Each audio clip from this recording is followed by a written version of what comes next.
للآخرة خير لك من الأولى ولسوف يعطيك ربك فترضى۔ بسم اللہ الرحمن الرحیم۔ السلام علیکم ورحمۃ اللہ وبرکاتہ۔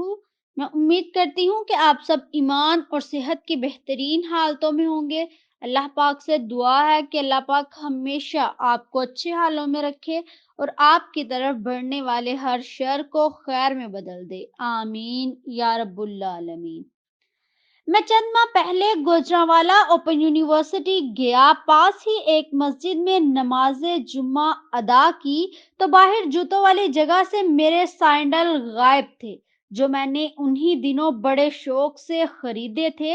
چوری کرنے والے کو دعا دی کہ اللہ پاک تمہیں پہننا نصیب کرے اور اس بات کا انتظار کیے بغیر کہ سب نمازی چلے جائیں تو کوئی جوتا پڑا رہ جائے تو وہ پہنوں گا، وہاں سے ایک سلیپر پہنی اور گھاؤں آ گیا۔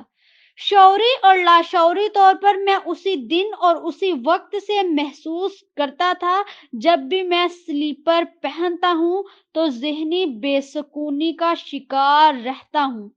میرے ضمیر پر شاید اس سے بڑا کوئی بوجھ نہ تھا کہ میں نے بھی وہی کام کیا جو کسی نے میرا جوتا اٹھا کر کیا تھا۔ مجھ میں اور اس میں کیا فرق بچا، اس بات کو کئی ماہ گزر چکے تھے مگر میرے ذہن سے یہ بات نہیں نکل رہی تھی، اور میں ایک بڑی جامع مسجد میں تھا۔ میں اب کیسے وہاں جاؤں اور اس سلیپر کے مالک کو تلاش کر کے اس سے معافی مانگوں یا پھر اسے جوتے واپس کر کے یا پھر ان جوتوں کی قیمت کیسے ادا کروں۔ عجیب سے محکمے میں تھا اور نہ یہ بات کسی طرح ذہن سے نکل رہی تھی۔ آج ظہر پڑی، مسجد سے باہر جوتے پر نظر پڑی تو وہ جوتا جیسے میرے اعصاب پر سوار ہو گیا۔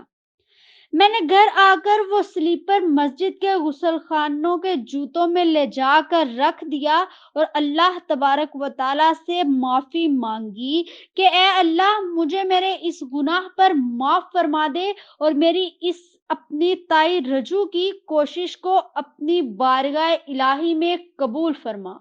میں آئندہ ایسی کوئی غلطی نہیں کروں گا۔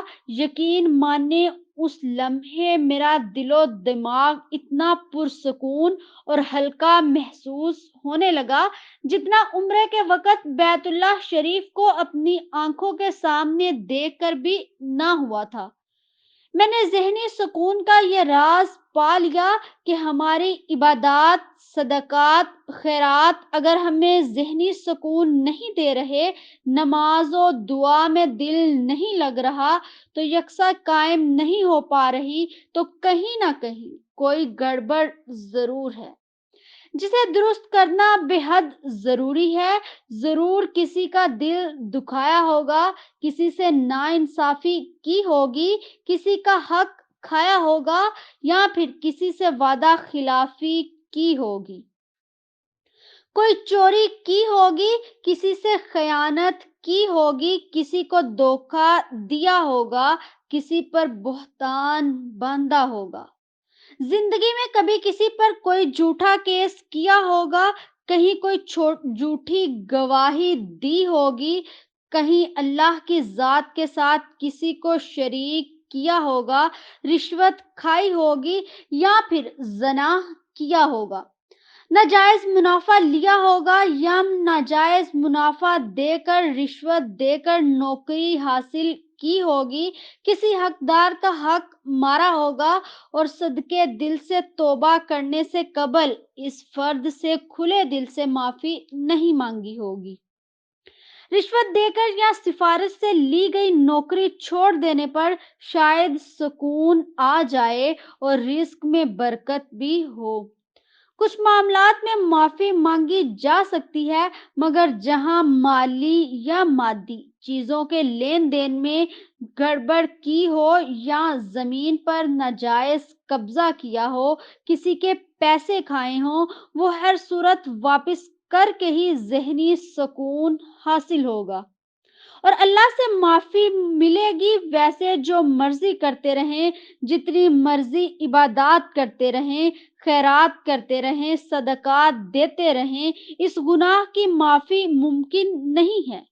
وہ اپنی جگہ قائم رہے گا اور ضمیر کو بوجھ تلے ہی رکھے گا۔ اللہ تبارک و تعالیٰ سے معافی مانگی جائے اور جو جرم کیا ہے اس کی تلافی کی جائے، یہی اللہ تبارک و تعالیٰ کی بخشش اور ذہنی سکون حاصل کرنے کا بہترین طریقہ ہے۔